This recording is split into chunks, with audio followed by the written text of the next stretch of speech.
interés, es demasiado tarde, ¿no? O sea, ¿qué ha cambiado para que Conde y tú mismo también, porque se te nota mucho, seáis tan pesimistas con la situación cubana? Bueno, muy buenas tardes, muchas gracias a todos aquí los que han asistido esta tarde. Lola, muchas gracias por facilitarnos otra vez. Creo que ya es la sexta, séptima vez o octava vez que estoy aquí en Alberti. Siempre es un placer volver a este sitio y bueno, muchas gracias. No quiero mencionar personas específicas que han estado aquí, muchos amigos. Nada más decir siempre que me satisface mucho que mi amiga Lupe, mi lectora ciega más fiel y más querida, esté hoy aquí también. Lupe es un personaje muy especial, porque Lupe, además de ser lectora, se nos volvió escritora. Así que escritora de éxito, además, con presentaciones de su libro y todo. Gracias, Lupe, por tu compañía siempre. Bueno, y esta novela, de alguna forma, es como un complemento de una novela que yo escribí hace 25 años que se llama Máscaras. En Máscaras yo hablaba sobre todo de un proceso de represión política, cultural, ideológica que se vivió en Cuba en los años 70 con la intelectualidad cubana, desde el punto de vista de las víctimas. Y en este caso quería juzgar desde el punto de vista del otro lado, de los victimarios, porque ver quiénes eran esos personajes y por qué habían actuado de esa forma, porque siempre los victimarios, los verdugos, tienen como pretexto la obediencia debida. Yo obedecí, hice esto porque me mandaban. Pero siempre creo que tiene que haber un elemento un poco especial en el carácter de alguien para ejercer ese tipo de presiones, de propiciar la humillación de las personas, y quería entrar en ese tipo de personas. Y se me ocurrió ubicarla en un momento, y ahora intento responder la pregunta de Felipe, muy peculiar de la historia cubana contemporánea, esa primavera del 2016 en que pasó todo el mundo por La Habana, incluido un presidente norteamericano, el primero que iba a Cuba en casi 100 años, desde 1929 no iba ninguno, y sobre todo después de tantos años de tensión y de enfrentamiento entre Cuba y los Estados Unidos.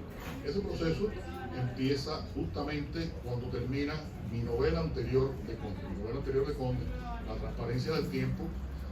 Termina todo lo que es el argumento de la novela en el mes de octubre del 2014, y hay un pequeño epílogo que el día 17 de diciembre del 2014 Conde se levanta con la premonición de que ese día va a pasar algo. Y pasó algo.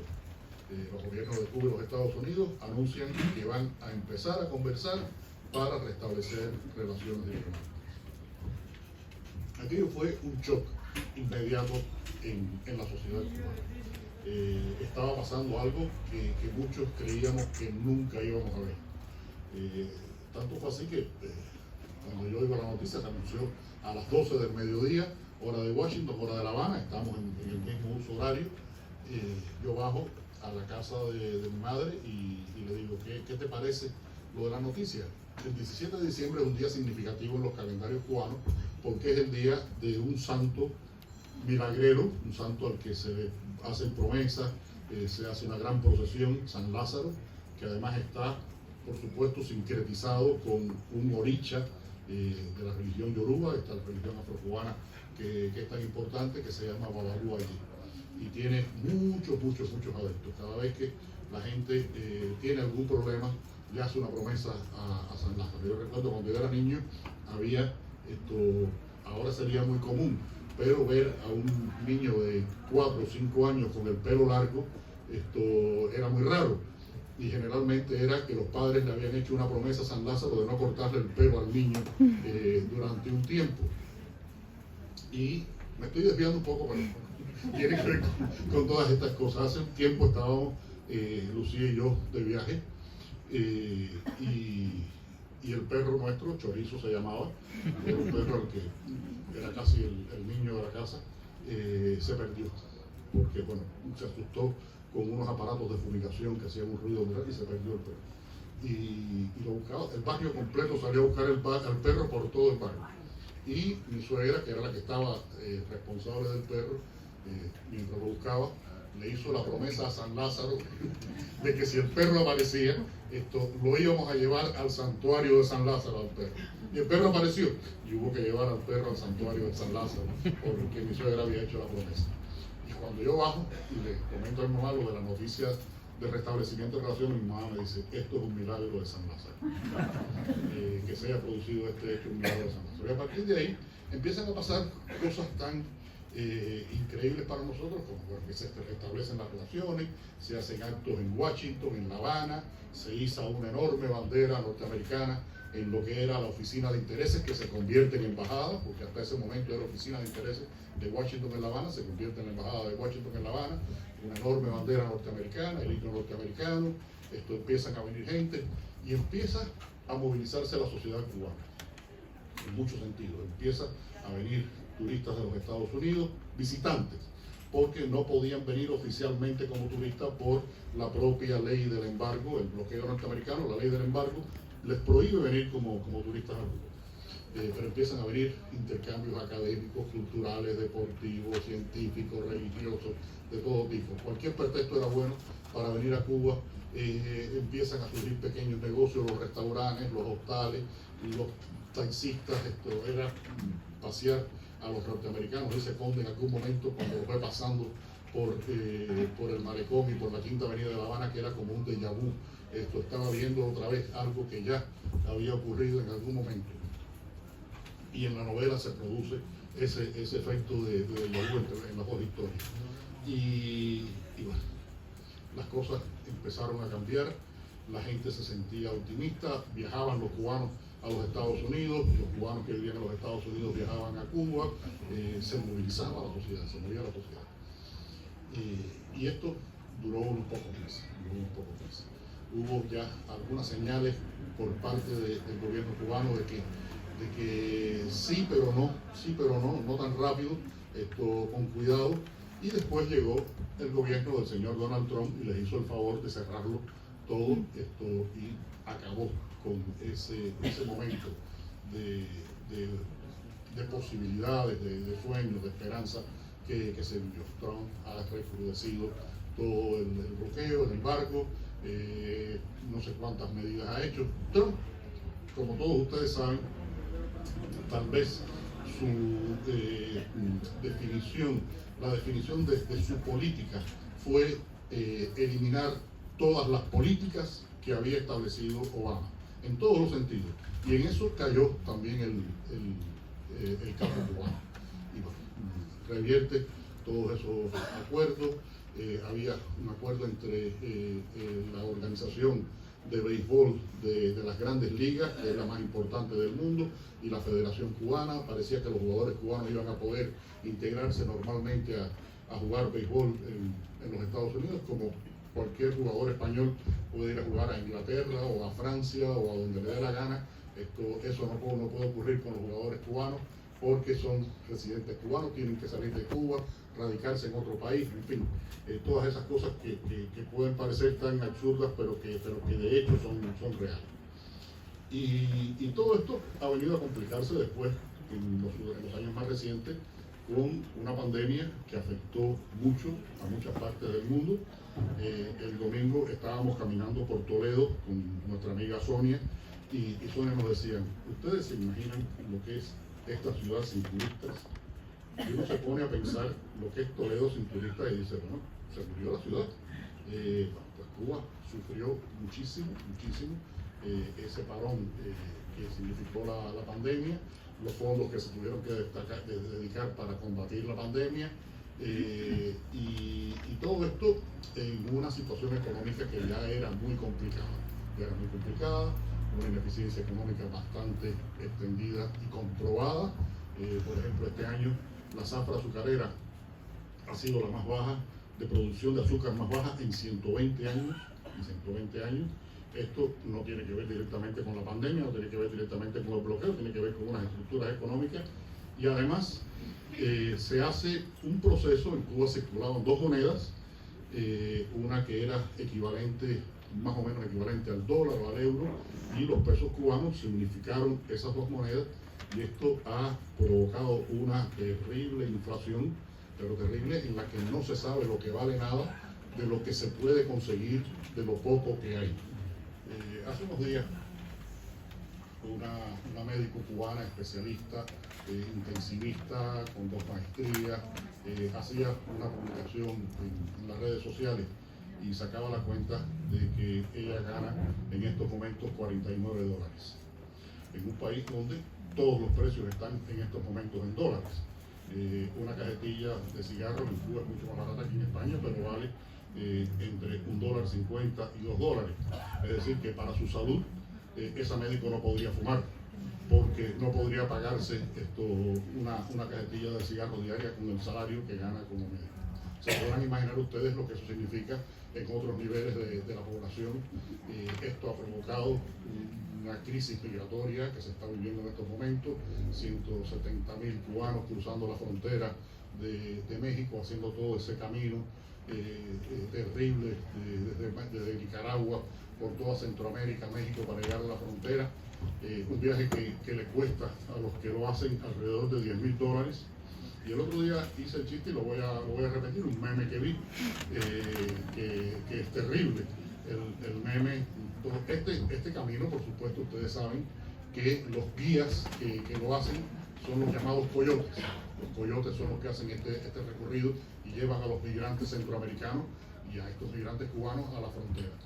Y el meme decía: compañeros coyotes, ya los que tenían dinero se fueron de Cuba. Por favor, bajen los precios para que los pobres también podamos ir.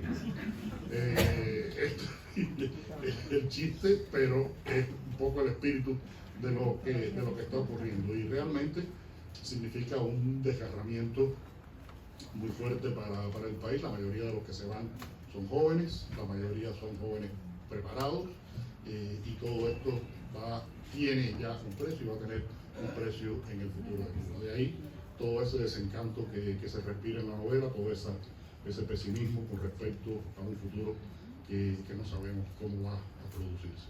Pero bueno, eso está ya más allá de la novela. Pero bueno, respondí a la pregunta de Felipe. Bueno, vamos a ver, y comentábamos el otro día, hay una preocupación que tú compartes con Faulkner, porque Faulkner decía aquello de que el pasado es una dimensión del presente, y tú, todas tus novelas están recorridas siempre por la historia de que el pasado y la historia misma nunca terminan. Y tú y tus personajes siempre estáis excavando en el pasado. Aquí se abren varios aspectos de tu narrativa que me parece interesante que abordes. Por un lado, tú, lo mismo que Mario Conde, sois unos obsesionados de la memoria. Tú has dicho muchas veces, hay un artículo tuyo con ese nombre, siempre la memoria mejor que el olvido. Y en este libro viertes a veces varias acusaciones amables, cariñosas, como todas las tuyas, hacia el pueblo cubano como un pueblo que un poco para apagar sus frustraciones prefiere cultivar la desmemoria. ¿Qué hay de cierto en ese cultivo a la desmemoria en Cuba, en primer lugar? Y en segundo lugar, también ¿no duele un poco tener tal exceso de memoria como el que tú tienes? Sí, aquí hay un juego de memoria y de olvido en esta novela. La novela cuenta dos historias. Esta historia que ocurre en el 2016, aparece asesinado este personaje abominable y nefasto que se llama Reinaldo Quevedo, y como está esta situación de efervescencia en La Habana, todos los policías están en función de Rápido y Furioso, de Obama, de Rolling Stone, y por eso es que Conde hace la investigación. Yo siempre tengo que buscar algún recurso para que alguien que no es policía haga una investigación que en la realidad solamente puede hacer un policía. Y está esta historia del asesinato de Quevedo, y se va entrando un poco se va haciendo ya un ejercicio de memoria con respecto a lo que ocurrió en los años 70 con estos intelectuales que fueron parametrados, se llamaba ese proceso. Había unos ciertos parámetros y el que no cumplía esos parámetros pues era marginado. Y no marginaron a cualquiera, marginaron a muchos, pero entre esos marginados voy a mencionar siempre los nombres para que tengan una idea de cuán profunda pudo ser esa marginación y a cuántos afectó. Entre ellos estuvo nada más y nada menos que José Lezama Lima y Virgilio Piñera. Estamos hablando de dos de los más grandes escritores cubanos del siglo XX. No hay que mencionar su grandeza para que tengan una idea. Y paralelamente se comienza a contar una historia de un policía, un joven policía que llega a La Habana y que es enviado a trabajar en el barrio de la prostitución, en la zona de tolerancia que los interventores norteamericanos habían creado en La Habana. Estamos hablando del año 1908, 1909, 1910, unos años después de la proclamación de la fundación de la República de Cuba. Aquí en España tengo adelantada una parte de esta explicación, porque no tengo que decir qué cosa fue lo que pasó en el 98. Como todos en España saben, en el 98 más se perdió en Cuba. Entonces ya ahí saben más o menos lo que ocurrió, intervención del ejército norteamericano, esto nace una república mediatizada, hay otra intervención en 1906, porque las primeras elecciones cubanas fueron unas elecciones que un partido se las robó al otro, en fin, el desastre. Y en ese desastre este policía llega a trabajar ahí en esa zona de prostitución que crearon los interventores norteamericanos y conoce a un personaje que es un personaje histórico real que se llamó Alberto Yarini y Ponce de León. Alberto Yarini y Ponce de León, un joven de una familia muy aristocrática, todavía hoy la Escuela de Odontología de la Universidad de La Habana se llama Cirilo Yarini, era su padre, el odontólogo más famoso de Cuba. Por la parte materna, bueno, era de los Ponce de León, imagínense ustedes, qué prosapia esa. Y este joven que estudiaba en los Estados Unidos, que ha venido por los actos de la independencia, que se ha integrado a la sociedad habanera, pues deviene el proxeneta más importante de la historia de Cuba. Empieza a dominar el negocio de la prostitución en La Habana y a la vez empieza a tener aspiraciones políticas. Ya de hecho tiene cargos políticos siendo proxeneta. Y entre sus sueños decía, bueno, si hay otros cabrones que lleguen a ser presidente de la República, ¿por qué yo no, con este trabajo que tengo, no te voy a dar la posibilidad de ser presidente de la República? Aspiraba incluso a eso. Y Yarini en un momento determinado empieza a tener una serie de confrontaciones con los que dominaban ese negocio en La Habana, que eran los franceses. Los chulos franceses eran los que dominaban el negocio de la prostitución, se hacían llamar los apaches, los chulos cubanos se hacían llamar los guayabitos, y empieza una confrontación entre ellos en la que Yarini es un personaje importante. Y este policía tiene que investigar el asesinato de dos prostitutas que ocurre, un asesinato bastante cruento de dos prostitutas que ocurren. Toda esta recuperación de estas memorias tienen que ver con un concepto que es el concepto de qué ha sido Cuba y hacia dónde puede ir y hacia dónde puede llegar Cuba. Ese fenómeno de la frustración de la independencia de principios de siglo, del siglo pasado, y este proceso de la frustración de una posibilidad de una vida mejor, en una mejor relación con los Estados Unidos en los últimos años, bueno, pues conceptualmente se unen. Pero sobre todo está este fenómeno de la memoria, porque es significativo el hecho de que este personaje de Yarini, cuando a alguien en Cuba le preguntan, dime el nombre de un chulo, todo el mundo dice Yarini. Dime el nombre de otro chulo, nadie sabe. Hubo y ha habido, y hay, creo, muchos chulos en Cuba, pero nadie sabe el nombre de ninguno. Yarini pasó a ser el chulo por excelencia, tanto que todavía hoy en su tumba aparecen flores de vez en cuando, en su tumba en el cementerio de La Habana. ¿Quién se la pone? No lo sé. Dicen incluso que son las prostitutas las que le ponen las flores en la tumba de Yarini. Eso sería bien interesante de poder precisar. Y hay todo ese recorrido histórico en un momento tan caótico. Además, pasa el desenlace de la historia de Yarini ocurre en el año 1910. mientras se está acercando al mundo, a la Tierra, el cometa Halley, que es la primera vez que hay suficiente información científica, por los adelantos científicos a lo largo del siglo XIX, de que sí, que es muy probable que el cometa impacte en la Tierra. Y eso provoca un gran desorden en una ciudad que está creciendo a un ritmo acelerado. Estos norteamericanos, que son los interventores, también son los que invierten en infraestructura, se crea lo que es el paseo del malecón.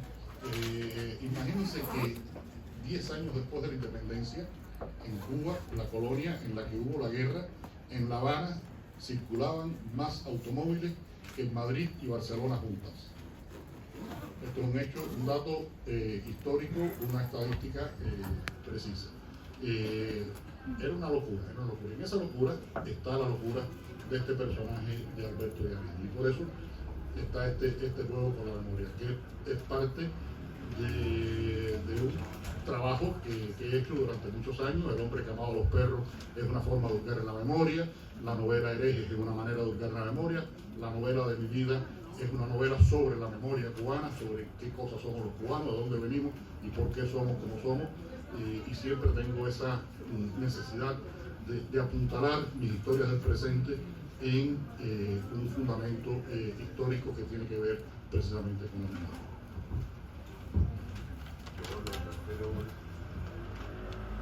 Yo lo que espero, Leonardo, es que algún día consigas encontrar cuál es el pecado original que cometisteis los cubanos para que luego hayáis tenido que vivir todas estas cosas, ¿no? Que creo que es un poco casi lo que tú estás buscando, en el fondo, ¿no? También no quería dejar de paso... Yo creo que el pecado original es la desproporción. Y voy a decir algo que a veces Lucía me dice, esto se me regaña. Creo que Cuba es un país desproporcionado, hasta hace 20 años únicamente se podía ser campeón mundial de ajedrez si era judío y ruso. Y existió José Raúl Capablanca, un campeón mundial de ajedrez. Una de las 3 o 4 bailarinas más importantes del siglo XX fue Alicia Alonso. La literatura cubana del siglo XIX tuvo a 3 de los 5 o 6 más grandes poetas de la lengua: Heredia, Julián del Casal y José Martí. Es un pequeño territorio, bueno, desde la época de la colonia, la ciudad de La Habana era la tercera ciudad más importante de ese enorme imperio colonial español. México, Perú, las 2 grandes capitales virreinales, y La Habana era la tercera ciudad más importante. Yo creo que hemos sido tan desproporcionados, éramos tan ricos. En el siglo XIX el territorio más rico de España era Cuba. Hay documentos que yo manejé para escribir la novela de mi vida, en la que está escrito por aristócratas, la sacarocracia cubana, es decir, la aristocracia de azúcar, que le escribía a delegados a las cortes aquí en España, diciéndole: dinos cuánto dinero te tenemos que mandar para que compres al capitán general español que va a venir a Cuba. Es decir, lo compraban al capitán general español antes de que fuera a Cuba. Tenían ese poder de hacerlo.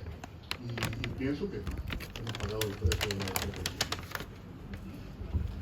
También decía, no quería dejar pasar ese personaje estupendo de Arturo Saborit, ese policía que has creado para cubrir un poco la parte de la historia de Giannini, que me parece otro ejemplo, lo tiene en común con Mario Conde, de hombre decente, de hombre honesto. Les colocan muchas veces en la misma situación, casi de espejo. Los vemos sentados ambos en el malecón prácticamente de la misma forma, con varias décadas entre uno y otro. Y hasta el punto de que yo llegué a pensar, ¿estará aquí el germen de un nuevo personaje que te permita, como han hecho otros escritores, cubrir esa etapa que tanto te inquieta de los orígenes de esa república, o no? ¿O a Arturo Saborit le podemos dar por desaparecido? No sé qué va a pasar con Saborit, pero bueno, Saborit de alguna manera es una creación de Conde, y es una creación un poco a su imagen y semejanza. Es lo que pudo haber sido Conde y haber sido policía en ese momento. es alguien que llega a ser policía porque no había otras posibilidades mayores de encontrar un puesto digno, y porque siendo policía cualquiera se podía enriquecer en aquella Cuba tan abocada de principios del siglo XX. Y tiene algo que es importante en el personaje, y es que él se considera una persona decente y quiere ser una persona decente. En un mundo donde está viendo todas las indecencias posibles, en el que cae bajo la égida de este personaje de Yarini, que Yarini es un personaje muy contradictorio, porque dije que es proxeneta y dije que tenía aspiraciones políticas, pero a la vez era un poco un benefactor de determinadas personas que vivían en esta zona. Por ejemplo, él había hecho una especie, y esto es histórico real, una especie de hospicio, de albergue para las viejas prostitutas que ya no podían vivir del oficio, tuvieran un lugar donde vivir, donde comer, donde estar tranquilas, y él lo pagaba de su bolsillo. Eso es una cosa un poco rara. Tenía una relación muy estrecha con una cofradía, secta, religión, fraternidad que se llama los Abacuá o los Ñañis, que viene de la zona del Calabar, de la parte de lo que hoy es Nigeria, para que más o menos se explique qué cosa es. Se dice siempre que es como una masonería negra, es una sociedad religiosa de ayuda mutua, que la mayoría eran negros, y Yarini tenía una relación de cercanía y de amistad con estos negros ñaños, al punto de que por primera vez a un blanco en un entierro le cantan el himno de honor de los iniciados, sin haber sido él un iniciado en esta cofradía. Entonces es un personaje bastante contradictorio, y el personaje de Saborí trata de explicarse quién es Yarini, y tratando de explicarse quién es Yarini va entrando en el mundo de este hombre. Pero bueno, decidí que este era un personaje para esta historia, y que no le iba a dar continuidad. Bueno, que el otro día dejamos claro que no nos interesa demasiado todo este asunto de la metaficción, en el que uno podría adentrarse en tu literatura acerca de cómo Conde escribe las novelas que escribe Palura, etcétera, tal. Lo que sí está claro es que Conde cada vez va escribiendo mejor, yo creo. Y además ha ido siguiendo un camino en cuanto a preferencias que también ha sido algo del camino que tú has ido haciendo, de afinidades selectivas que has ido encontrando en otros escritores, ¿no? En un principio, desde luego, Hemingway, aunque luego, como nos ha pasado a muchos, tuviste que arreglar y saldar cuentas con él, también la saldó Mario Conde, Salinger, etcétera, ¿no? Tú por ese interés que siempre has tenido por la literatura, pues has llegado a tener interés, por poner algo más reciente, por la literatura de Manuel Carrel, por ejemplo, ¿no? Pero de repente me sorprende en el libro, o no me sorprende, que haya un momento en que Mario Conde dice prefiero los diálogos de Tarantino a los diálogos de Hemingway. Me gustaría que me explicaras esto, porque yo sé que tú siempre has admirado el trabajo que hizo en su día Manolo Puig, por ejemplo, de subvertir esa diferencia entre los géneros grandes, los géneros populares, etcétera. ¿Tú cómo ves esta opinión de tu Mario Conde de que prefiere ahora los diálogos de Tarantino? Yo creo que intentar a estas alturas del juego hacer una literatura pura no tiene mucho sentido. Yo creo, y se ha demostrado en el caso fundamental de la novela negra, la novela policial, de que todas las estrategias de la posmodernidad han ayudado a que se pueda considerar o se pueda hacer novela negra con estrategias muy diversas y con lenguaje y con estructuras muy distintas. No hay que seguir un canon. Aquello de que había 10 reglas que cumplir para escribir una novela policial, eso hace mucho tiempo que no existe, y todo la posmodernidad, la estética posmoderna nos ha ayudado en ese sentido. Y por ejemplo, yo hace 2 o 3 días estaba comentando con alguien, ahora no recuerdo quién era la persona, que también es muy aficionado a determinada serie. Estábamos hablando de la serie de Wire. La serie de Wire, la escucha, que la escribieron George Pelecanos y David Simon. Un día yo estoy en el aeropuerto de La Habana y una profesora cubanoamericana que está allí dice, no, vine con un grupo de académicos y escritores, y ahí está también David Simon. Y digo, preséntamelo, me voy a arrodillar ante él. Nunca lo haría tal vez delante de un escritor, tal vez nunca lo haría. Pero ese hombre, dije, porque es que ha creado algo que es tan impresionante, y es que te das cuenta de que él se está alimentando de la literatura como yo me estoy alimentando de su cine. Y las artes plásticas son importantes en mi literatura. Y trabajo, ahora últimamente he trabajado con un pintor que está utilizando textos míos para sus pinturas. En fin, que estamos en un momento en el que cualquier creación que tenga una postura estética puede compartir normas, lenguaje, estilos, sentidos con otras. Y eso nos hace muy libres como escritores. Y creo que la libertad para el escritor es el bien fundamental.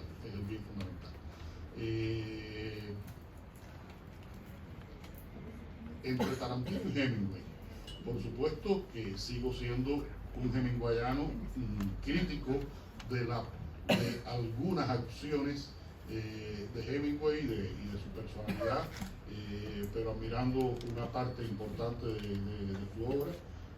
Hace poco leía otra vez Un gato en la lluvia, y me parece que es un relato increíble lo que logra decir sin decir nada. Y me encanta también los diálogos de Tarantino, esa conversación sobre que van teniendo Travolta y Samuel Jackson, cuando eso es un ejemplo de cómo, porque también hay algo que creo que es importante, y es que a veces somos excesivamente serios, a veces somos excesivamente formales, y tiene que haber un espacio también para que los personajes, las historias, tengan una respiración.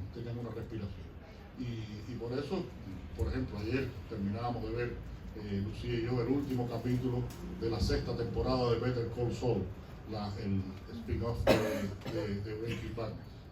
Yo sé que eso de alguna manera me está jugando por dentro, me está alimentando también, y creo que sí, que es un diálogo cultural que es muy abierto y que yo no rechazo para nada. Creo que incluso pienso cada vez más, Felipe, que a nivel de lo que fue en determinados momentos una creación que podía ser en el cine, las películas de clase B, o podía ser en la música popular. Bueno, ahí está el libro mío de las entrevistas a los salseros. Creo que todo eso es cultura y forma esta estética de la que estamos viviendo en estos momentos. A fuerza de ser un poco simple y esquemático para entendernos, porque aquí tenemos el tiempo muy milimetrado, yo me atrevería a decir que tus personajes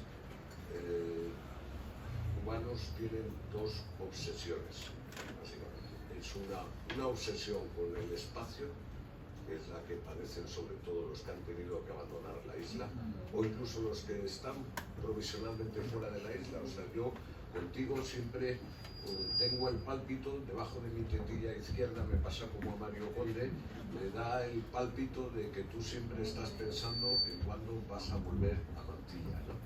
O sea, los que estáis fuera añoráis ese espacio, y los que, porque pensáis que lo estáis perdiendo, u otros, como algunos de los amigos que aquí nos acompañan hoy, lo han perdido definitivamente, ¿no? Y luego los que están allí tienen la sensación, en cambio, de que lo que han perdido es el tiempo.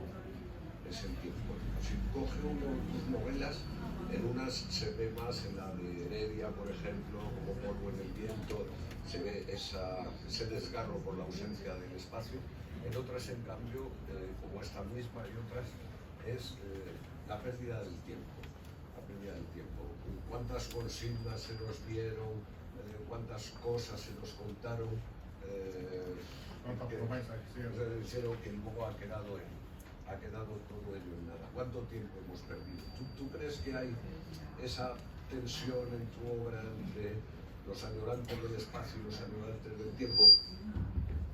No lo había visto desde la perspectiva que tú lo dices, pero creo que sí, Y esto es otro ejercicio interesante, cuando un lector se acerca a la obra de uno y le da interpretaciones que uno no ha precisado de una determinada forma, lo hace pensar, y creo que eso es muy importante. Hay toda una serie de momentos en mis novelas en que ese conflicto del espacio, ese conflicto de la pertenencia, ese conflicto de dónde estoy, hacia dónde voy y hacia dónde podré ir, es muy importante. La novela como Polvo del Viento tiene que ver con ese fenómeno de manera muy directa, y la novela de mi vida tiene que ver de una manera también central con el tema del exilio. Aquí hay muchísimos cubanos seguramente que han sufrido alguna de esas maneras de vivir la ausencia del territorio propio, porque en definitiva uno cuando crece, se educa en una cultura, adopta muchísimos elementos de carácter que tienen que ver a veces hasta con la forma de entender las relaciones, de entender la vida, de entender la alimentación, las cosas más elementales de la cotidianidad que tienen que uno adaptarse. Y por otra parte, este fenómeno del tiempo, que creo que sí es muy importante. Tengo un compañero de estudios en la primaria, mi amigo desde que tenemos 7, 8 años, él se llama Tomás, y como tenía un primo al que él le decía siempre mi primo, y después le decía mi pri, esto terminó llamándose el Vipra. El Vipra, Tomás el Vipra. Y Tomás el Vipra es de mi edad. Yo soy un mes más joven que él. Él nació ahora a principios de septiembre, y yo cumplo años ahora en octubre. Y se acaba de jubilar. Y él, cada vez que pasa por la casa, él va, es muy lector. Y él va por la casa y se lleva 3, 4 libros, y él dice: tú tienes una ganas de que yo me quede con un libro tuyo para que no pueda venir más, porque jode mucho. El día que viene tengo que atenderlo, hablar con él un rato, hacerle café, buscarle los libros. Porque tengo que, dice, no, dame tú los libros que yo tengo que leer. Y yo, toma, mira ahí el librero, escoge que dice, no, dime tú el que tengo que leer. Pero este ya te lo leíste, no, ese no me lo leí, pero bueno, es de Luis García Montero, debe estar bueno.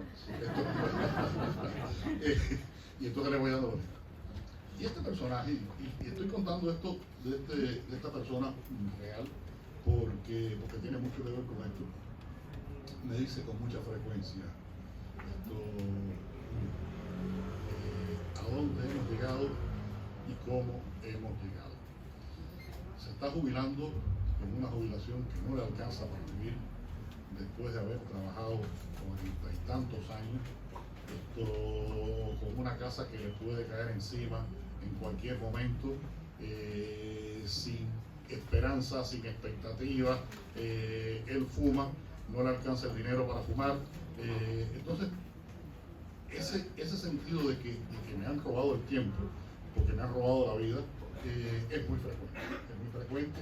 Le pasa a Conde, Conde lo expresa de otra manera, con otras intenciones, pero viene de esta experiencia de conversaciones y de conocimiento de vidas reales. Mi generación es una generación que pocas generaciones en Cuba, creo que ninguna ha estado tan bien preparada como mi generación. Mi generación, todos mis compañeros son médicos, geógrafos, cibernéticos, diseñadores, incluso hay unos cuantos que somos filólogos, que es la cosa más inútil del mundo, pero también hay filólogos.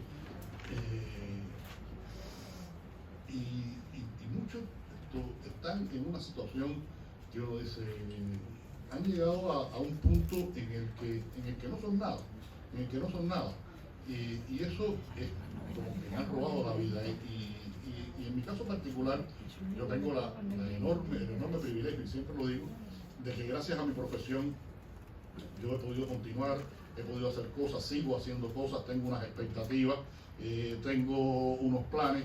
Incluso si de pronto estoy un día sin hacer algo, me parece que es un desastre estar un día sin trabajar, y soy un poco raro en este sentido, porque también tengo una profesión bastante rara. No todo el mundo se dedica a escribir y tiene la posibilidad de publicar lo que escribe, y eso es una sensación muy fuerte, que Conde la expresa muy bien en los libros, y que viene de una realidad de me han robado el tiempo, me han robado mi tiempo de vida.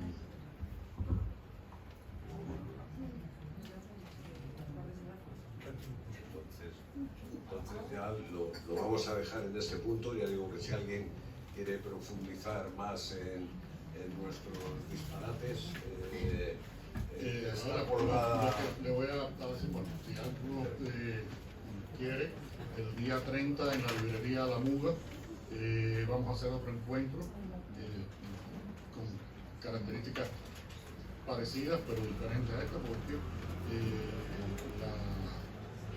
hay una edición crítica que ha salido preparada por el profesor Ángel Esteban de mi novela Máscaras, y vamos a presentarla junto con esta novela, Personas Decentes. Y Ángel me decía ayer algo que puede ser muy interesante, y es ver una novela a la luz de la otra, por lo que decía que estas dos novelas son como dos ventanas para mirar la misma problemática, desde el punto de vista de las víctimas y desde el punto de vista de los victimarios. Y creo que Ángel, que tiene mucha habilidad como crítico y como profesor universitario, puede hacerlo muy bien. Eso va a ser, me imagino que a las 7 de la noche, igual, en la librería La Muga, el día 30 de septiembre. Bueno, pues yo lo único que quiero desearte a mí y a Mario Conde es que alcances ese estatus feliz, que es el que dice Fernando Savater a menudo que él ha alcanzado ya, que es poder dedicarse simplemente a leer, a escribir y a cultivar la nostalgia. Y nada más. Muchas gracias.